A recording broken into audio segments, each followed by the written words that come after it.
PK52, the Saturday morning meeting. Well, the news of the day is Hurricane Ian. There's no doubt the devastation of this. I'll give you a little background if you've never been through. No people that built south of Tampa were building their house near the water thinking, well, there's going to be a hurricane, I'm going to lose everything. That is not why they moved to Florida, and that's not why they built down there. So I grew up in Tornado Alley in Texas. The devastation of a tornado is very interesting because you'll drive into a community and everything is untouched, and then you'll turn a corner and there's nothing.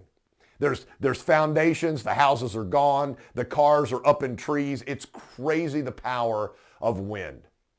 I moved my family in 1990 down to Florida. We settled into the Florida lifestyle. It was pretty cool.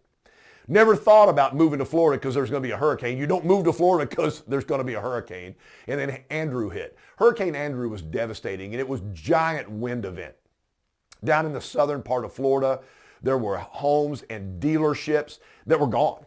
There was a foundation. There was nothing. The cars were gone. The building was gone. It was amazing. There were giant buildings, elevated buildings that had giant holes in there where the shrapnel was thrown into the building. It looked like cannonballs had hit the building. It was so, it was frightening when I went down there to try to help out. It was crazy after that event how fast Florida turned around. It was amazing.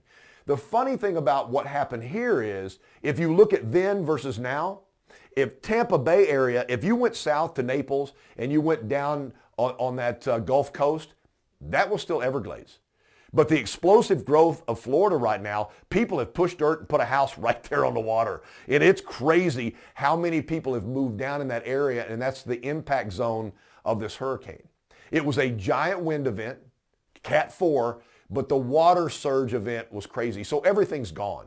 Their boats are gone, their cars are gone, their homes are gone. So if you look at what happens in America, so now all these cars have to be replaced in Florida. They have to be replaced. There's no trade-ins. The cars are gone. So they'll have an insurance check. They'll get the cars down as fast as possible because people need transportation. So it's going to be an amazing boom of the car industry down there, which will suck some of the car industry away from the other provinces in the United States that weren't affected. Lumber, building materials will all be sent down there. So what I'm asking right now is I know that you're watching the news and they make it as devastating as possible, and it is devastating. If you just lost everything, it's crazy. But the resilience of the people in Florida, you're not going to believe in a year what this place is going to look like. They're going to take all the rubble and they're going to move it out. It's going to be gone. And then they're going to build back an infrastructure of homes and buildings, and the resorts are going to come back and they'll be more beautiful than ever before. So if you're thinking about traveling the world, you want to go to Australia or Europe or Rome or Scandinavia or the Caribbean, and you're thinking that's where your next trip is, I would say South Carolina or Florida. Watch their progression and take your money down there because that tourism money is going to bring them back. There will be jobs and opportunities that there's never been before in the state of Florida. That's how powerful a community is after a natural disaster. We got through a pandemic. We've been through hurricanes and tornadoes before.